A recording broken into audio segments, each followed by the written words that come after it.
How much money would you spend on Twitter? How's it going, everybody? This is Dave LeClaire with MUO Tech Bytes, and it is time to take a look at the biggest tech stories from over the weekend because it is Monday, and that is what we do on the Monday episode of Tech Bytes. So why don't you kick back, relax, and let us get it on with the latest and greatest from the world of technology and all the news that comes with it. So last week we talked about Hyundai-owned Kia working with Apple to bring an Apple car to market. Well, apparently Hyundai, the parent company of Kia, has denied that they are working with Apple on the Apple car, and now we have no idea who is making an Apple car or if anybody is even making an Apple car. Apparently in regulatory findings it was revealed that Kia is not working with Apple or any other company right now on electric cars. At least nothing is determined. Apparently Kia and Hyundai were getting requests from multiple companies to work on autonomous electric cars, but nothing has been decided as of yet and nothing has been signed. So all the reports that Apple is actually working with Kia right now to bring this car to market, those may have jumped the gun. So it appears as though we're gonna have to wait a little longer to find out what is actually happening with the alleged upcoming Apple car. There has also been reports that Apple has been in talks with multiple Japanese automakers to bring the car to market. So it appears as though Apple is kind of playing out different options and seeing what company would be the best one to work with on this car, because you really only have one chance to make a first impression with a product like a car, and you would assume that Apple is going to want to put its best foot forward. So maybe working with a company like Honda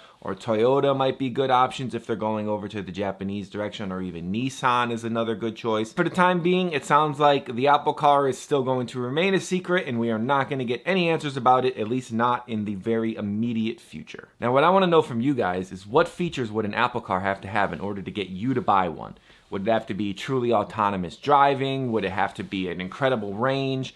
What would Apple have to do to get you on board with an Apple car? The Xiaomi Mi 11 is finally leaving China, as the company has announced that the phone will receive a global release in regions like Europe and Australia. So anybody in those regions who want to get their hand on the first phone featuring the Snapdragon 888 processor will be able to do so. Right now, most people in the smartphone space are talking about the Samsung Galaxy S21, and with good reason. That is a fantastic phone.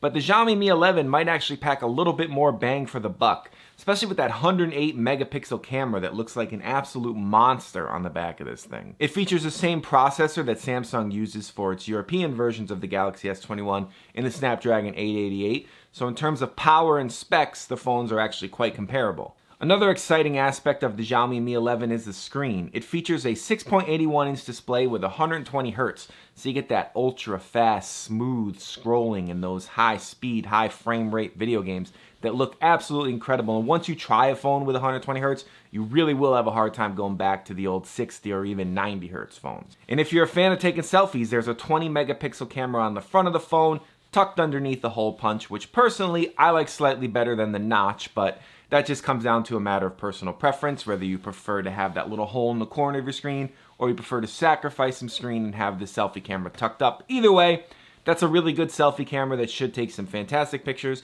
that will get you famous on social media. Or they won't, but at least they'll look good. And another thing that really is impressive about this phone is the battery. It features a 4600 mAh battery, which is a good size. It also features 55-watt wired charging and 50-watt wireless charging, along with 10-watt power sharing or reverse charging, which lets you charge your other devices using the power that is stored up in your phone.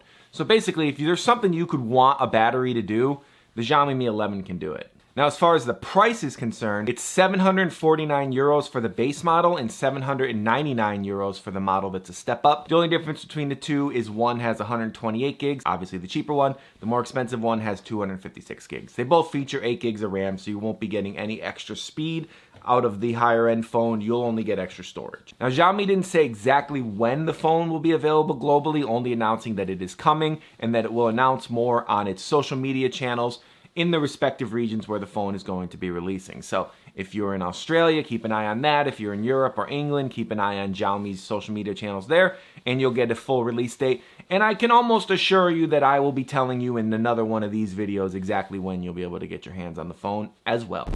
If there's one thing the entire internet hates, it's ads. But the internet can't really exist without ads because that's how people who make content make money, and people need to make money in order to live. Another method that has taken hold lately is subscriptions, and Twitter is apparently considering adding subscriptions to its service, which would help cut down on ads and give users who pay for the subscription some other features that they may enjoy that will make Twitter a more pleasant experience. One thing Twitter may end up putting behind a subscription is its popular service known as TweetDeck, which used to be a third-party Twitter client, and Twitter now owns it. And basically, TweetDeck gives you a range of other Twitter features. So Twitter may paywall this, and then you would still be able to use normal Twitter for free with ads, but if you want the full suite of features offered by TweetDeck, like multiple accounts and all that, you may have to pay a monthly subscription. And Twitter's been thinking about this for a while. They actually sent out a survey last year asking users what features they would consider paying for. And I bet you the results basically said that we don't want to pay for anything, but I'm sure they gleaned some useful information from that will help them decide what features are best locked behind a paywall and what features are best given to everybody for free. Some of the other features being considered is the ability to undo a send, so when you send a tweet and you realize, oh man, I done messed up, you could pop it on back. Another feature is advanced analytics, which would help for businesses or people who want to check the metrics of their tweets and get more detail about how many impressions it's getting and all that good stuff. And also a badge on your profile, which I assume would say that you are a Twitter Pro subscriber or whatever they decide to call it. But hopefully if Twitter does roll out a subscription, they find a way to make it so that it is actually giving meaningful new features to users and not taking away features that people have been used to having on the social media service. What do you think Twitter could add that would make you actually want to pay for it? Is there any features that Twitter doesn't currently have that you can think of like, I'd pay $5 a month to have that? Or are there any features that Twitter currently has that you think would make sense to migrate over to a paid feature? Hop down in the comments section and let us know. And there you have it, ladies and gentlemen, another episode of MUO Tech Bytes in the books. Thank you so much for watching this episode. Make sure to like, make sure to subscribe, make sure to do all the other social media stuff that we appreciate that helps more people see MUO Tech Bytes, which will help us make more and better episodes for you. And we will see you guys in the next one. Tip of the old cap to you.